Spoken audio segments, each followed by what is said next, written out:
Isang magandang araw po sa inyo lahat at pag-welcome po mula sa akin sa inyong lingkod na si Brober.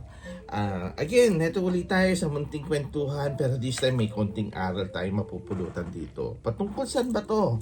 Ha, Brober, ano na naman tong chismisan na ito? Oy, hindi to chismis ha. Pero alam mo yun, yung kwentong, ganun pala yun. Pwede pala yun. Kumbaga, meron at meron kang magkakaroon ka kumbaga ng idea. Hindi lang yun, kundi pati yung daloy ng positivity. Yan, ano ba to? Mamaya malalaman nyo po lahat yan, yung munting aral na aking ibabahagi sa inyo. Before that, ito yung inyo pong mapapakinggan at mapapanood sa Brober TV din sa ating YouTube channel. At syempre, i-upload natin to sa FB page. Yan, ng Brober Miracle Space of Jesus and Mary. At syempre, di ba? Welcome nga, as I said, sa Walking to the Light by Brober sa ating Spotify podcast. Again, this is all about water. Yan. Anong ibig sabihin ng tubig pagdating sa spiritual? Anong aral na bumabalot dito? Ano yung kamangha mga katakataka, sabi nga nila, totoo nga ba? Yan. As we go on sa kwentuhan natin to, as I said, bago ko natin simulan, teka.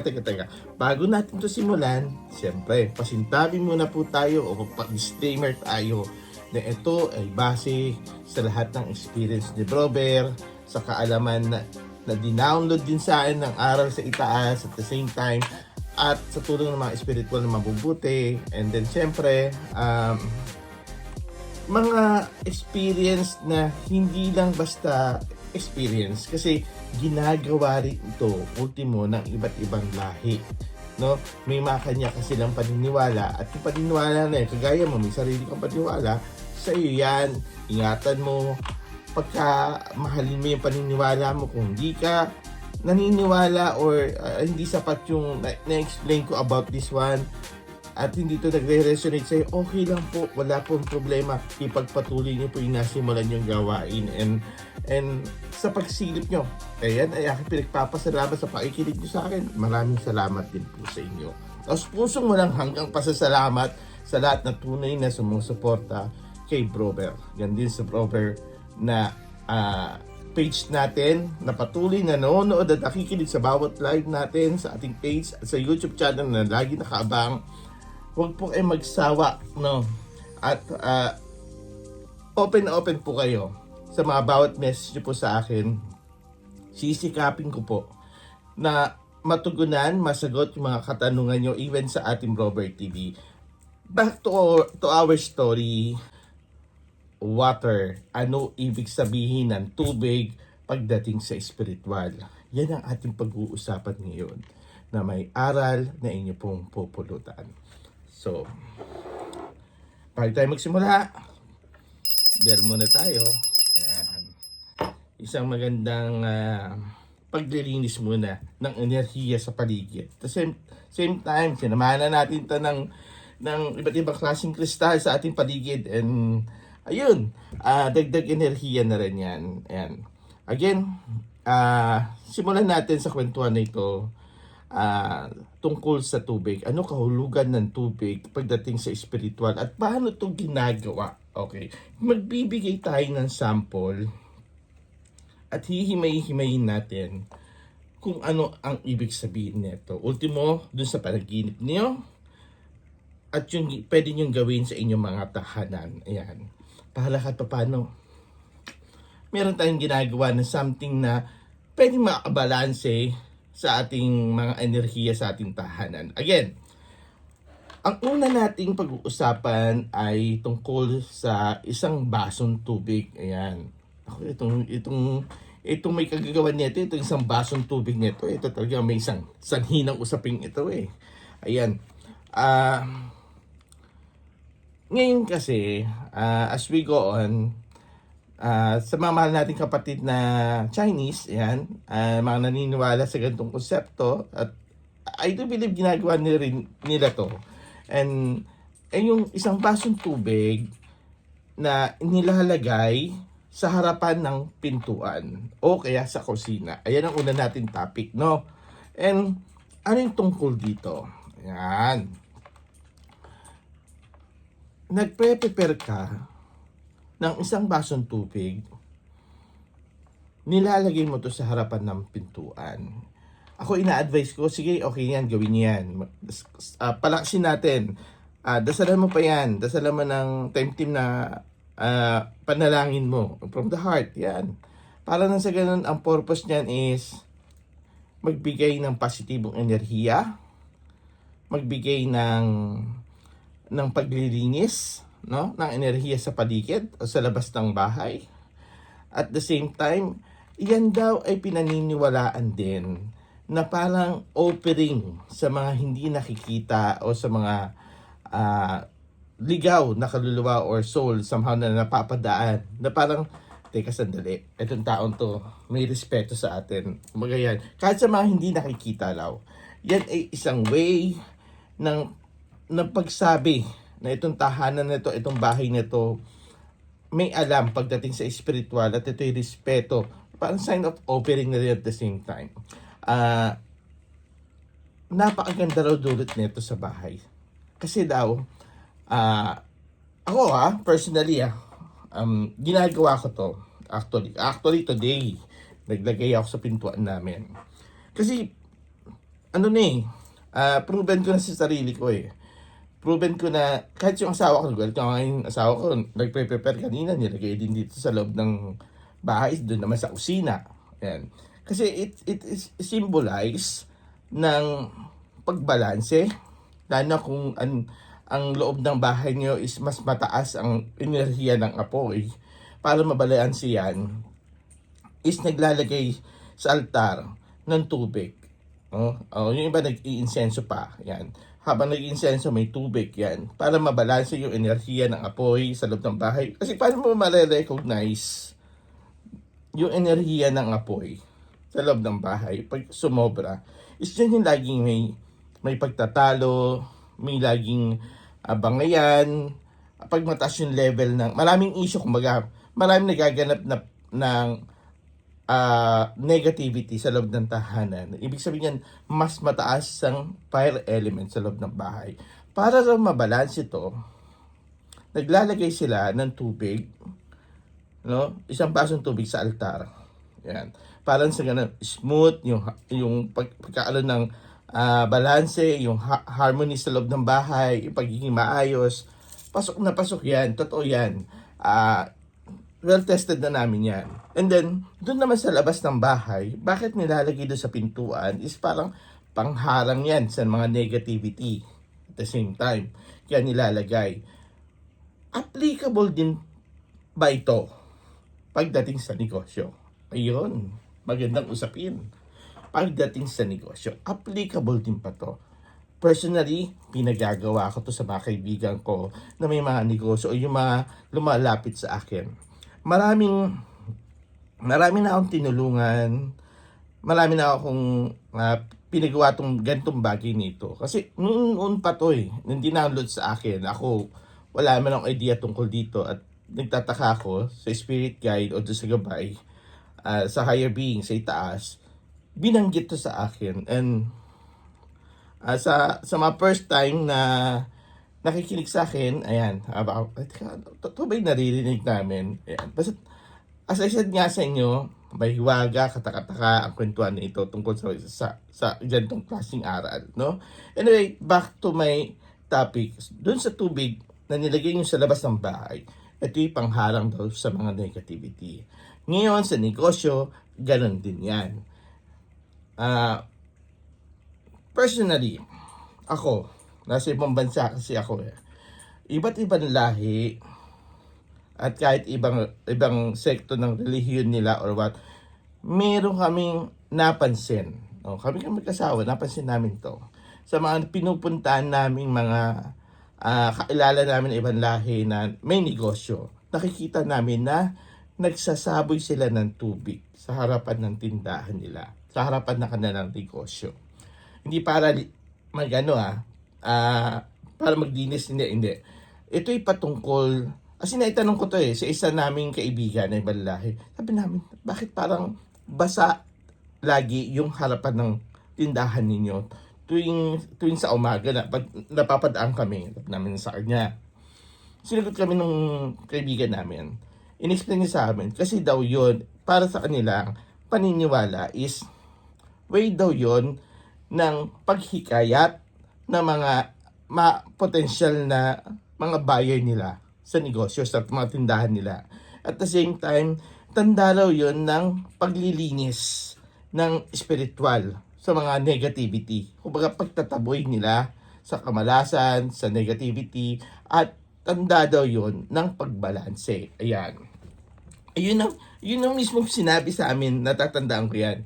And na-confirm ko yan dahil nga ipinakita sa akin ng mga spirit guide ko. And at the same time, ang laking tulong eh. Sa totoo lang, ang laking tulong talaga. Meron at merong dumarating na tulong na ang hirap i-explain kung paano nangyayari. Ganun yung manifestation sa akin. Ayan, totoo yan. And ano pa patungkol dito? Ayan. Meron pa yung sinasabi nila, kung hindi mo mailalagay sa harap ng pintuan, pwede mo daw ito ilagay sa loob ng bahay. Either sa altar or sa kitchen. Yan. Kasi sa kitchen is a sign of something like na parang abundance to. Sign of prosperity. Signs of kasaganahan sa pagkain, sa spiritual, parang yan. Kumbaga yan, parang pakain mo rin at the same time sa mga nasa loob ng bahay mo na, kumbaga, may mga tahanan kasi na may mga nakatira ng hindi nakikita. Kumbaga, parang ganun yun.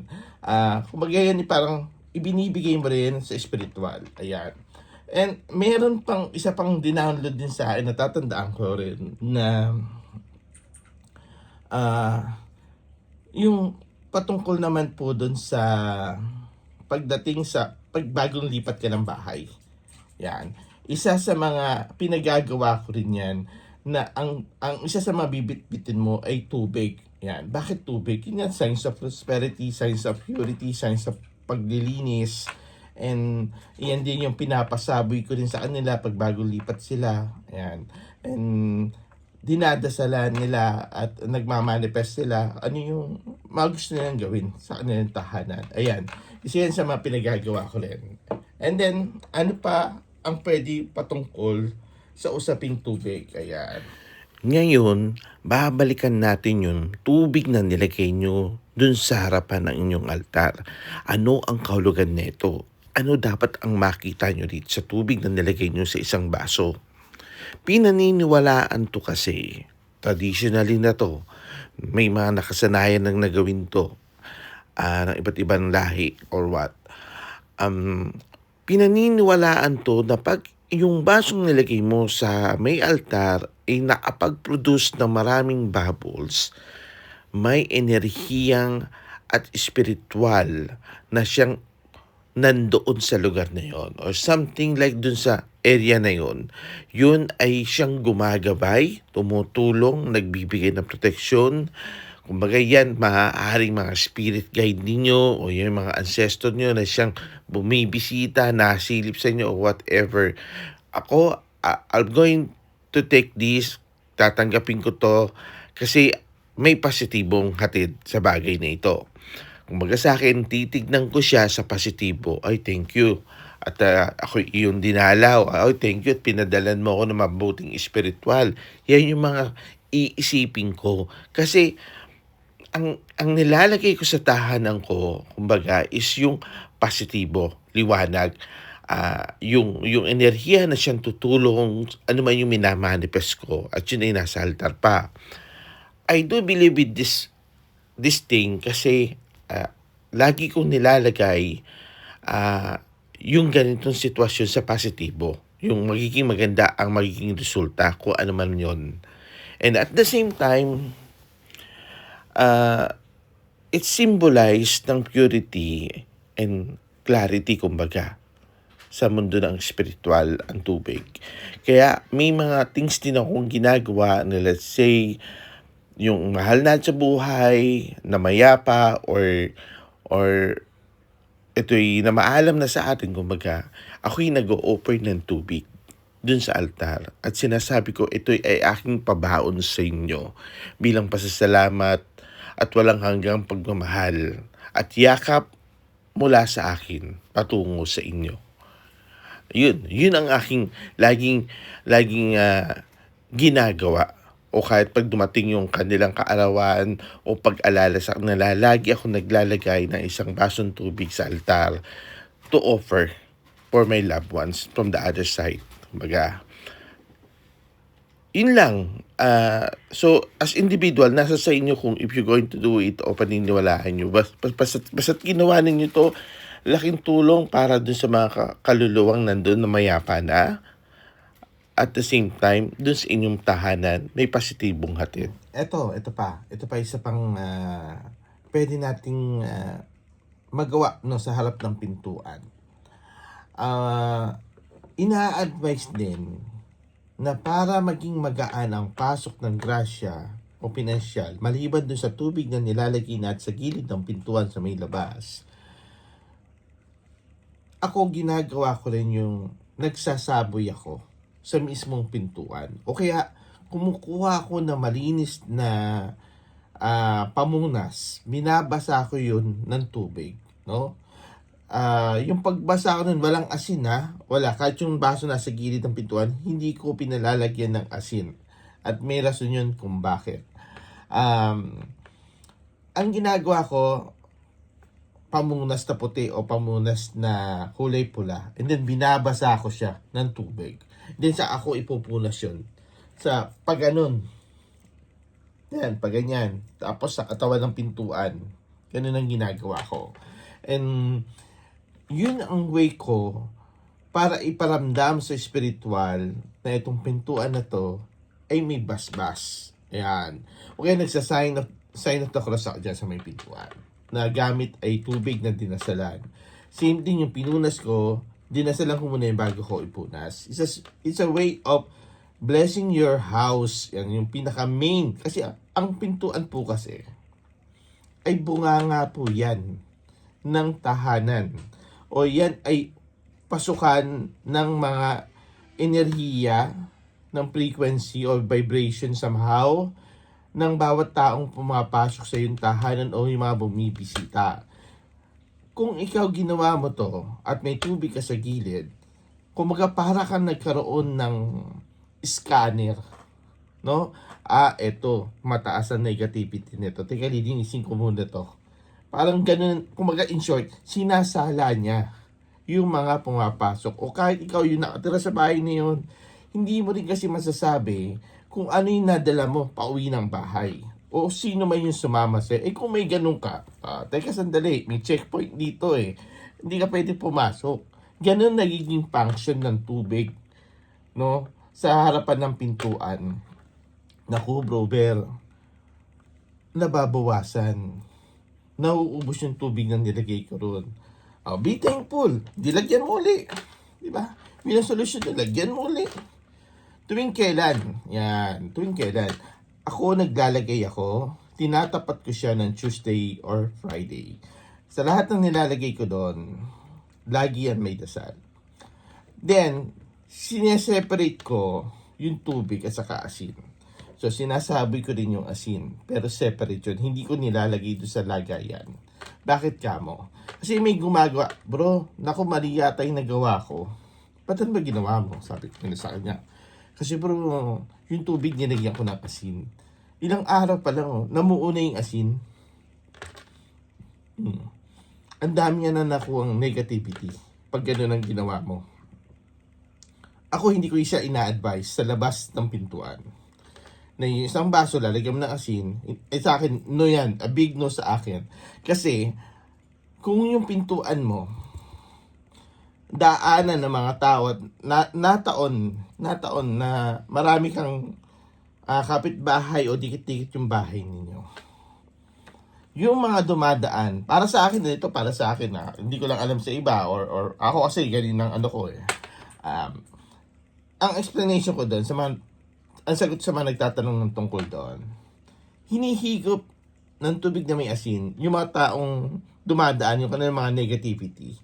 No? Kaya there are times na madaling mapuno yun, yung bunganga ng baso nagkikrystallize yung bunganga. Baga nabubuo yung asin sa ibabaw. Mabilis. No?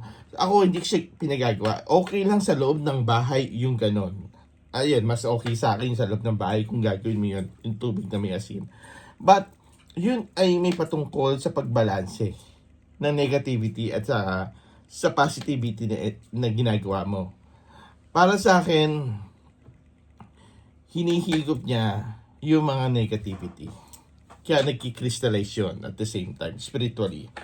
And, ano pa pwedeng gawin? Yan. Pwede rin ba kaya, Bro Bear, na maglagay ako ng aquarium sa labas ng pintuan? Kasi may merit na space pa ako dun eh. Pwede ko pang lagyan ng tubig yung nandoon eh. Yan. So, ako, as I said, personally, ako, meron. Makikita mo dyan sa labas ng bahay ko, meron akong malaking aquarium. No?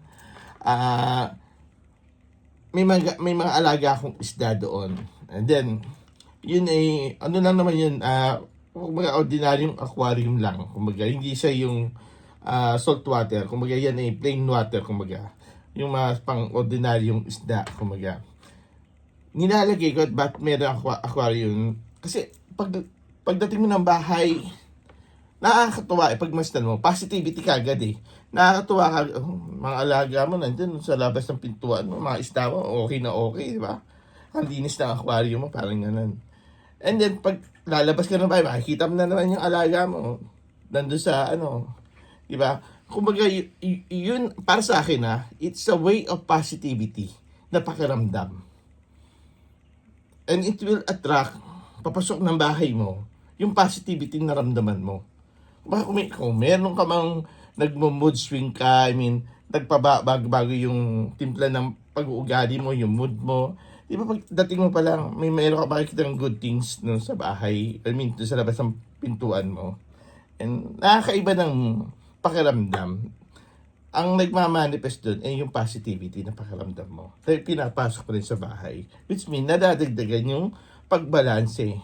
No? At hindi siya negativity. It attract a positivity. As I said nga, kung pag-uusapan mo ang negativity sa mundo ng spiritual, at ikay full of negativity, ang dali mo maka-attract ng mga hindi nakikita o yung enerhiya na galing sa mga hindi nakikita. Nabibitbit mo yan. Sumasampayan sa'yo. Okay? And then, kung ikaw may tubig sa labas na nilalagay doon na isang baso, sinasala niya. Para kang nai-scan ka niya. O naaagapan yung bahay mo, in short. Sa mga fire element o negativity sa mahaw. So, yun, isa yun sa mga good things na pwede mong gawin. Yan. Tapos, balik tayo dito sa usapin natin tungkol sa negosyo. Free time tayo dito. Okay.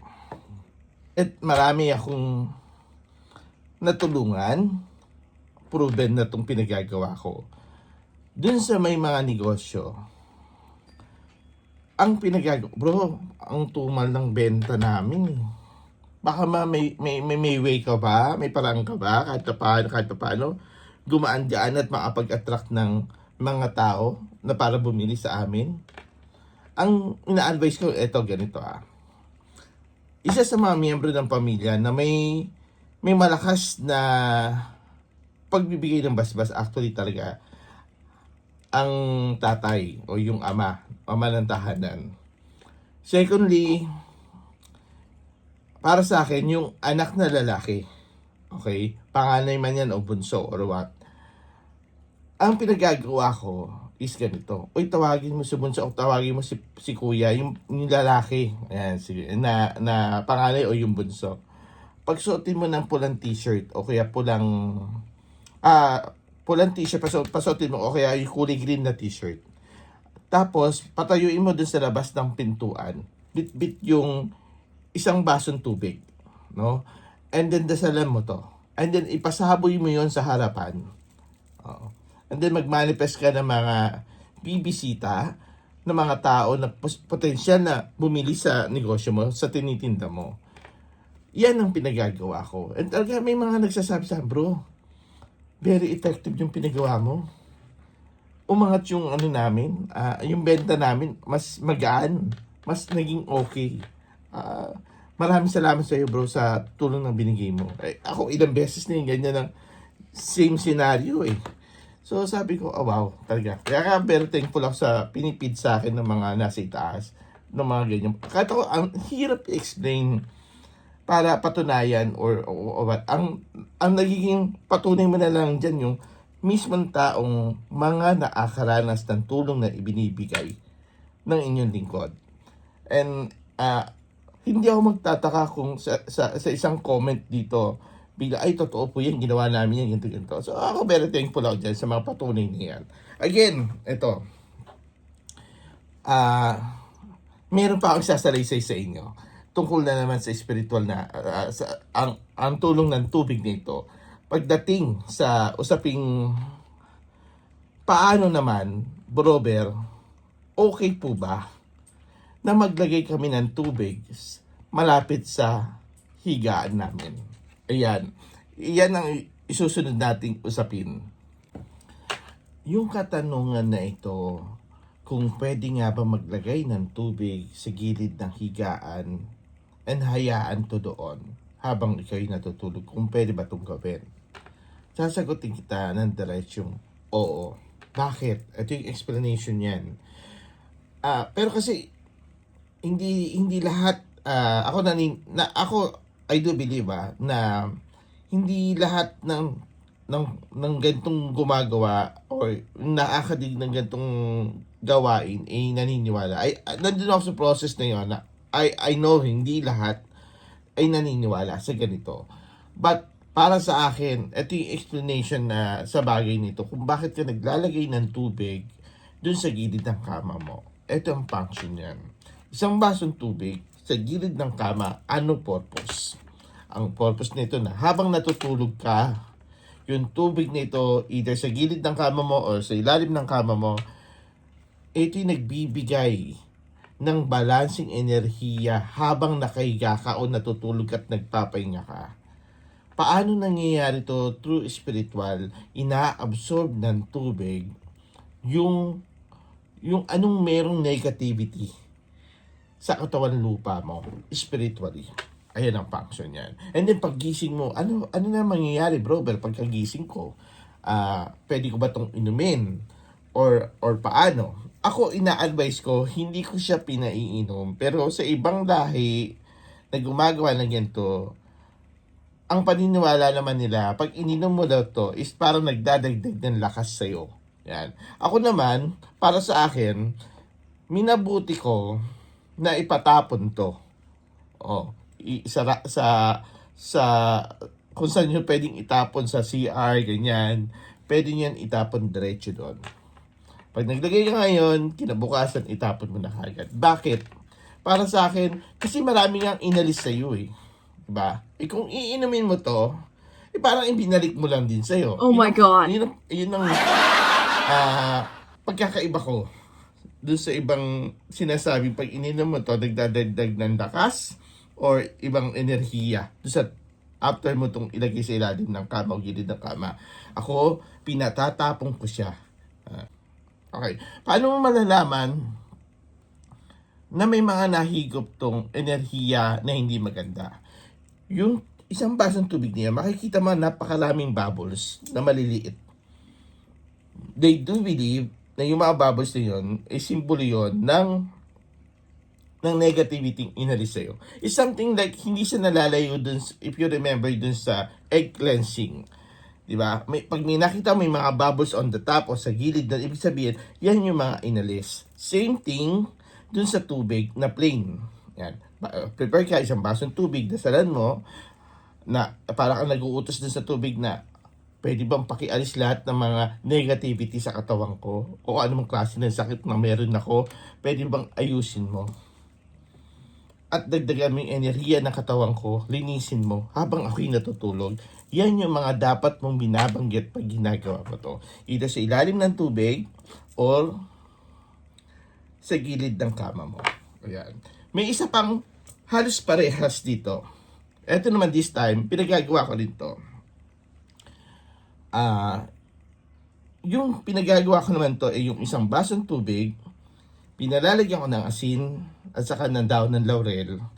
Pinadadasalan ko to bago ilagay sa ilalim. At the same time, pinamamanifest ko. Kasi ito naman, ay applicable to dun sa mga, alam na kumbaga may diagnose na, o yung may mga related na sa palipad hangin, o sa paggalaw ng tao, o pinaperwisyo ka, o pinabibigat yung sitwasyon mo, o yung buhay mo. Yun yung pinagagawa ko pag ganon.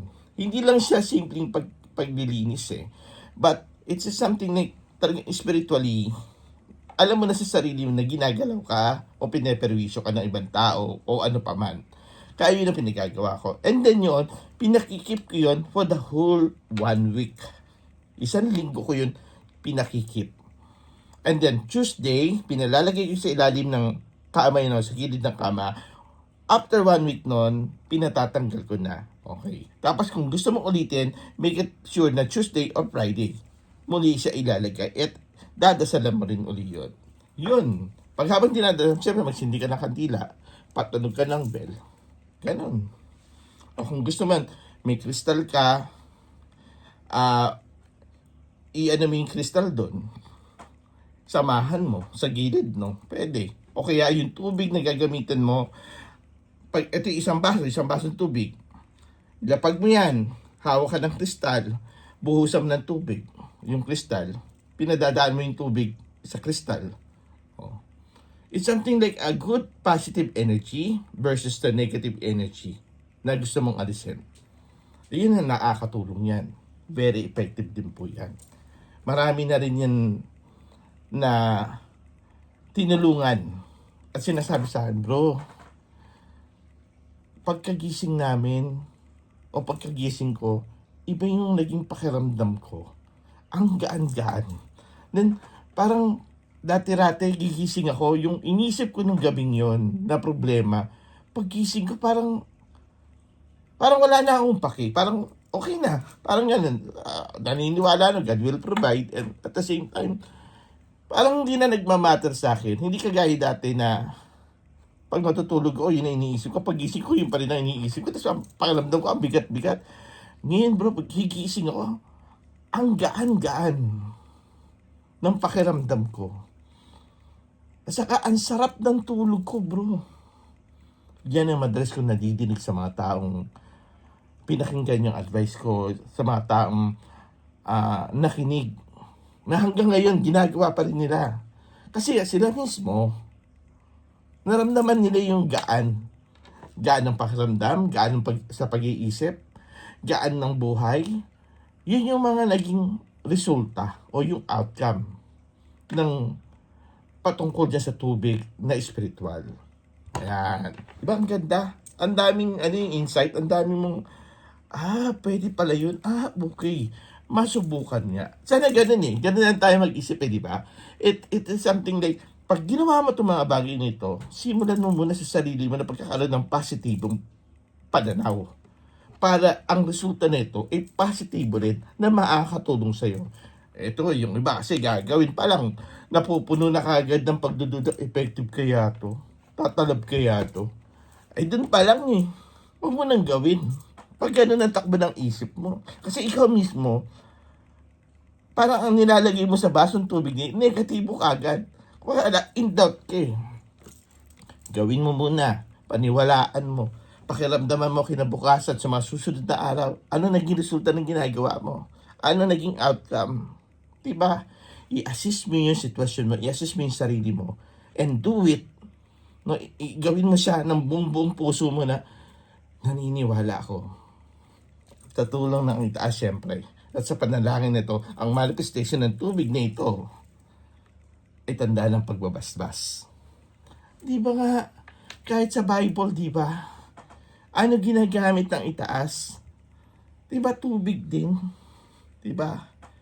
Doon na sa kwento ng, ayoko nang lumalim pa tayo tungkol sa Biblia o whatever, with all my respect. I-step aside natin. Pero maraming istorya na may may kaugnayan sa tubig. Sa mga kwentong experience ng itaas. Yan. Yun na lang. Doon na lang muna ako. Hindi na ako para hindi tayo lumayo sa ating topic. Okay? And this time, ang usapin naman natin, yung bawat kahulugan ng tubig sa panaginip. Bro, ito pa. Nanaginip na naman ako. Yung tubig, yung alon, ang lakas. Umaapaw yung tubig. Yan. May dalawang ibig sabihin yan para sa akin. Yung alon o yung tubig na umaangat, kung titignan mo siya sa positivity, kung ikaw ay negosyante, ibig sabihin yan, aangat ang negosyo mo, uunlad ka. Samahan mo ng tamang timpla ng kilos, ng dasal, syempre, at nang sa ganon, mo yung pagiging positibo mo doon sa napanaginipan mo, mayroong contribution yan sa enerhiya mo habang gising ka. Ako naniniwala ako sa ganun eh. Syempre, kung alam mo yung ibig sabihin ng panaginip, maganda yon. Pag mulat ng mata mo, Lord, thank you. Diba, meron ka kagad ng, pag dilat ng mata mo, uy, ganda ng panaginip ko. Ang swerte ko. May ganun ka na kagad eh, diba? Kasi may idea ka. Diba? Meron kang outcome kagad na po-pursue mo na kagad. Ay, ang ganda ng panaginip ko. Looking forward ako dyan. Ayan ang mga gandang attitude. Diba? Yan ang mga ibig sabihin yan. And then yung isang ibig sabihin naman nun, pag yung panaginip mo, yung tubig umaangat, tapos ikaw hikaws ka, yung parang hirap ka, yung takot nandoon, yun, warning sign yun, na maging maingat ka sa pag-i-invest, sa pagnegosyo mo, yung nararamdaman mong takot, yung intuition mo, pakinggan mo yan, yung tiwala mo, dapat magkaroon ka ng parang kahit paano balansin mo, hindi naman dapat magkaroon ka ng transition, hindi naman sa ganun, kundi balansin mo. Aralin mo yung kausap mo sa negosyo mo o sa kung sino man yung taong kaharap mo, kung hihiram to or what. Kasi ang tubig, sinyalis pa rin yan ng kaperahan o pinansyal eh. O, may mga ganun yan, hindi lang yan sa the way kang mag-isip, the way kang sa emotion mo, hindi lang. Yan ay tumutukoy din sa mga negosyo, sa pera, sa kung paano mo harapin yung sitwasyon mo sa sarili mo, sa mga issue mo sa sarili mo, sa emotion mo, sa takbo ng pag-iisip mo. Whatever it is, guys, and whatever it is, isa lang maipapayo ko sa inyo na diretso. Trust the process ni Lord. Kung may mga panaginip ka niyan, isulat mo. Aralin mo. Baka makabuo ka ng mensahe. Pero isa sa mga warning dyan, huwag ka mag-overthink. Huwag mong dagdagan ng mga takot or yung alanganin na sitwasyon o decisions making mo, bumaksak at mag-relay ka lang sa kung anong bagay na negatibo.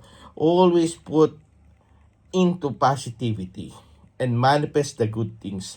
Piliin mo kung saan ka mapapabuti. Piliin mo yung desisyon na hindi ka mailalagay sa alanganin. Okay guys? Yan yung ilan sa mga aral patungkol sa tubig. I hope meron kayong napulutan na kahit pa paanong, ay oo, pwede nga. Ganun pala yun. Alam mo, in short, may natutunan ka habang nakikinig ka kay Brober. And I hope na-enjoy mo tong topic na ito, ang munting aral ni Brober, sa Walking to the Light, water, o tubig, ano kahulugan mo pagdating sa spiritual. Ayan na. Yun na yun. So I hope nasulit ko yung gap o yung layo, no? Nakakamiss din. Sobra. Na-miss ko kayong kakwentuhan. So, again, ito ulit si Brober. And taos pusong nagpapasalamat sa patuloy niyong suporta. At ako'y muli masaya na nakapagbahagi po sa inyo. Isang bell ulit tayo ng patunog, tandaan ng basbas sa inyong tahanan, tandaan ng basbas ng kagalingan at protection sa inyong lahat habang nakinig kayo ngayon at tinapos nyo po itong episode na ito. Again, maraming salamat po sa inyo at welcome na welcome po sa ating podcast na Walking to the Lights. Ito po si Robert, ang inyong lingkod. Maraming salamat po and God bless everyone.